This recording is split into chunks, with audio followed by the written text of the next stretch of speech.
स्वागत है आपका आई न्यूज़ इंडिया में। मैं मोहम्मद रज़ा हुसैन, ग्राम सभा जंगल शाहपुर ग्राम सचिवालय में हम लोग मौजूद हैं। राष्ट्रीय लोक अदालत का आयोजन जो कि दिनांक 9 मई 2026 को हो रहा है, दिन शनिवार को। खास तौर से समस्त प्रकार के शमनी आपराधिक मामले हों या चेक बाउंस से संबंधित धारा 138 NI एक्ट का एवं बैंक रिकवरी का मामला हो या मोटर दुर्घटना प्राधिकर का वाद का मामला हो या बिजली एवं जल के बिल से वित्त संबंधित शमनी दंडवाद का मामला हो या राजस्व वाद एवं सिविल वाद का मामला हो या आर्बिट्रेशन से संबंधित वाद का मामला हो, इन सभी का समाधान निकाला जाएगा। जिसके लिए बातचीत करने के लिए हमारे पास भुवन सर मौजूद हैं, जो कि सचिव हैं जिला विधिक सेवा प्राधिकरण कुशीनगर। इनसे बातचीत करते हैं कि क्या कुछ समाधान निकाला जाएगा।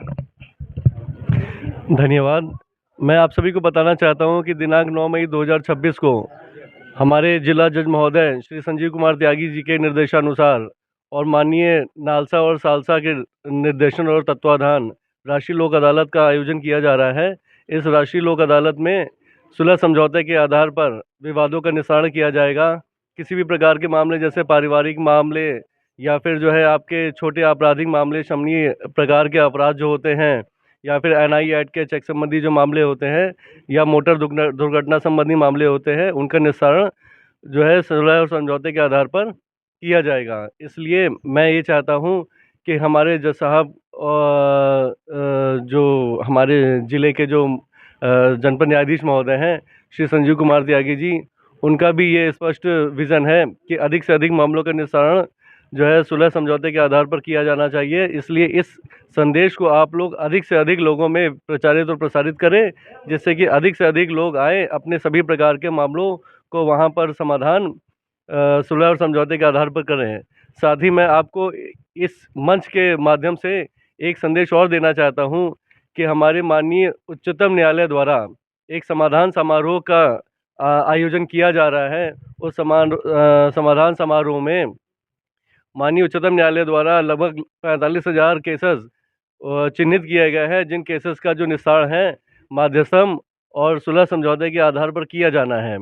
और इस समाधान समारोह में आप अधिक से अधिक लोगों को इस समाधान समारोह के संबंध में सूचित करें और अपने गांव में या शहरों में जो आपके भाई लोग रहते हैं या फिर अन्य जगह रहते हैं जिनके मुकदमे उच्चतम न्यायालय में लंबित हैं, उन मामलों के संबंध में उनको अवगत कराएं कि वो अपने मामले सुलह समझौते के आधार पर मध्यस्थम के आधार पर निस्तारित करवा सकते हैं।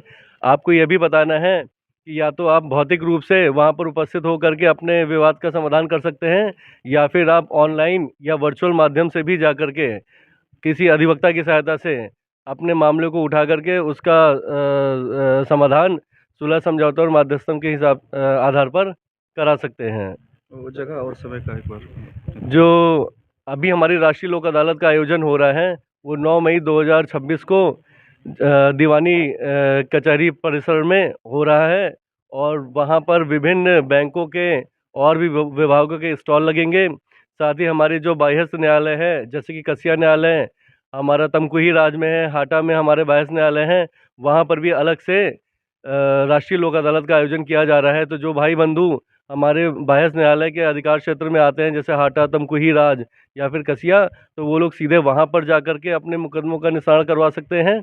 और जिन लोगों का क्षेत्राधिकार दीवानी कचहरी परिसर में स्थित न्यायालयों में पड़ता है, वो वहाँ पर आकर के अपने विवादों का समाधान करा सकते हैं।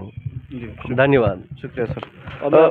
मैं आप सभी को बताना चाहता हूँ कि आज राष्ट्रीय मजदूर दिवस मनाया जा रहा है, और राष्ट्रीय मजदूर दिवस के इस अवसर पर हम अपने जो श्रमिक भाई बंधु हैं उनको अपने अधिकारों के प्रति जागरूक करने के लिए आए हैं। उनको ये बताने आए हैं कि जब तक हमें अपने अधिकार नहीं पता होंगे तब तक हम अपने अधिकारों की मांग भी नहीं कर सकते हैं। हमारे जो साथ में जो लोग आए हैं, जैसे कि हमारे गिरी जी आए हैं, हमारे पूर्व प्रमुख जी हैं, इन्होंने भी जो है विभिन्न योजनाओं के बारे में हमारे श्रमिक भाई बंधुओं को बताया है, और उनको बताया कि आप लोग अपना पंजीकरण अवश्य ही श्रम विभाग में कराएं, जिससे कि आप विभिन्न प्रकार की आर्थिक सहायता, चिकित्सकीय सहायता और अन्य प्रकार की योजनाओं का लाभ ले सकें। इसी के साथ ही आज हमने राष्ट्रीय लोक अदालत जो कि 9 मई 2026 को आयोजित की जा रही है, जो कि नालसा और सालसा के तत्वाधान आयोजित की जा रही है, और माननीय जनपद न्यायाधीश महोदय श्री संजीव कुमार त्यागी जी के निर्देशानुसार उसकी व्यवस्था की जा रही है। उसमें हमने बताया है कि हम जो उस राष्ट्रीय लोक अदालत में आप लोग उपस्थित होकर के अपने सभी प्रकार के विवादों का समाधान मध्यस्थता और सुलह समझौते के आधार पर कर सकते हैं। इसमें किस प्रकार के विवाद होंगे वो इस प्रकार हैं कि जैसे पारिवारिक मामले हों या छोटे प्रकार के शमनीय अपराध हों या फिर एनआई एक्ट से संबंधित चेक संबंधी मामला हो, बैंक लोन संबंधी मामला हो या फिर जो आपका दुर्घटना से संबंधित मामला हो, वहाँ पर आप आकर के अपने विवाद का समाधान सुलह समझौते के आधार पर कर सकते हैं।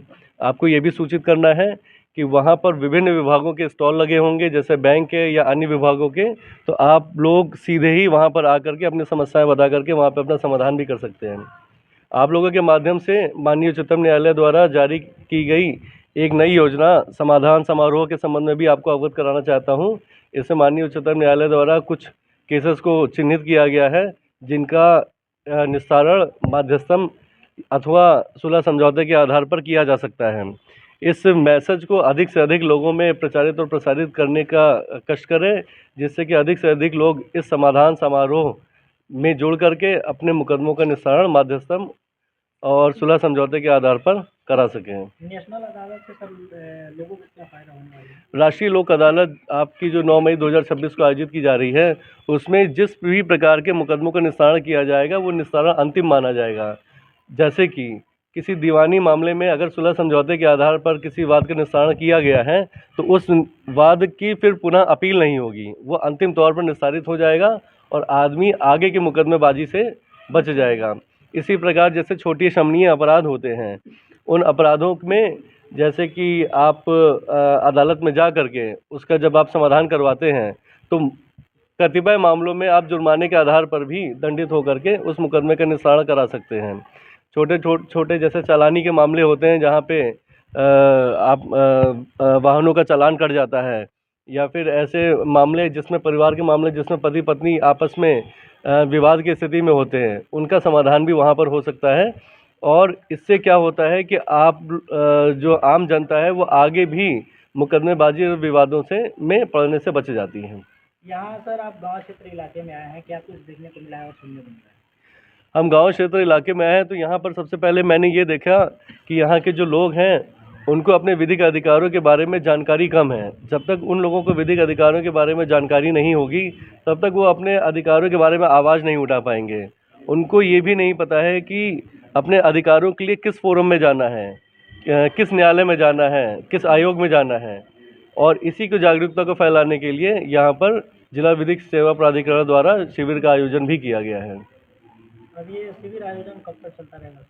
ये शिविर आयोजन जब तक हमारा राष्ट्रीय लोक अदालत संपन्न नहीं हो जाता है तब तक चलता रहेगा और इसके आगे भी चलता रहेगा, क्योंकि जिला विधिक सेवा प्राधिकरण विभिन्न प्रकार की योजनाओं, विभिन्न प्रकार की समस्याओं के संबंध में लगातार शिविर आयोजित करती रहती है। जैसे कि अभी और भी तरह की समस्याएं हैं, जैसे हमारे श्रमिक भाई बंधु हैं या हमारे ऐसे समाज के ऐसे दबे कुचले वर्ग के लोग हैं जिनको क्या कहते हैं कि न्यायालय में किसी भी प्रकार की सहायता नहीं मिल पाती है। ऐसे मामलों में और ऐसे लोगों के लिए हम जो है जिला विधिक सेवा प्राधिकरण की तरफ से अपने पैनल लॉयर्स भी उपलब्ध कराते हैं। जो ऐसे अभियुक्त हैं जो कि किसी मुकदमेबाजी में फंस करके जेल में बंद हैं, उनके लिए हम लोग डिफेंस काउंसिल भी उपलब्ध कराते हैं। और ये सारे जो पैनल लॉयर्स और डिफेंस काउंसिल हैं ये फ्री ऑफ कॉस्ट होते हैं, इसका कोई शुल्क नहीं देय होता है। इसका सारा खर्चा जिला विधिक सेवा प्राधिकरण, सालसा, नालसा और सरकार द्वारा उठाया जाता है। देखा जाता है सर, ग्रामीण क्षेत्र में जब लोग कर्ज ले लेते हैं या फिर कोई समस्या होती है, उनको एक डर सताया रहता है कि हम जाएंगे तो कहीं उठा के बंद न कर दिया जाए। उनके लिए क्या कुछ संदेश रहेगा?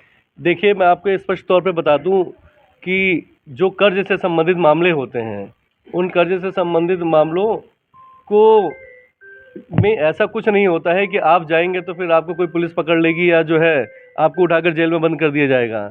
जब आप राष्ट्रीय लोक अदालत में पहुंचेंगे, वहां के विभिन्न बैंक स्टॉलों के पास जाएंगे और जिस बैंक में आपका जो कर्ज चल रहा है उसमें आपके जो अंतिम राशि है उसमें अगर किसी प्रकार की छूट आपको मिल सकती है, ब्याज में छूट मिल सकती है, तो बैंक अपने नियमानुसार आपको ब्याज में छूट दे करके आपको वो राशि बता देगा। और हो सकता है कि कतिपय मामलों में बैंक कह दे कि उस राशि को आप छोटी छोटी इंस्टॉलमेंट में भी जमा कर सकते हैं। तो उस उस व्यक्ति के लिए जो कि निर्धन है, गरीब है, जिसके पास उस समय पर्याप्त धनराशि की उपलब्धता नहीं है, तो वो छोटी-छोटी किश्तों के माध्यम से भी अपना धन जमा कर सकता है।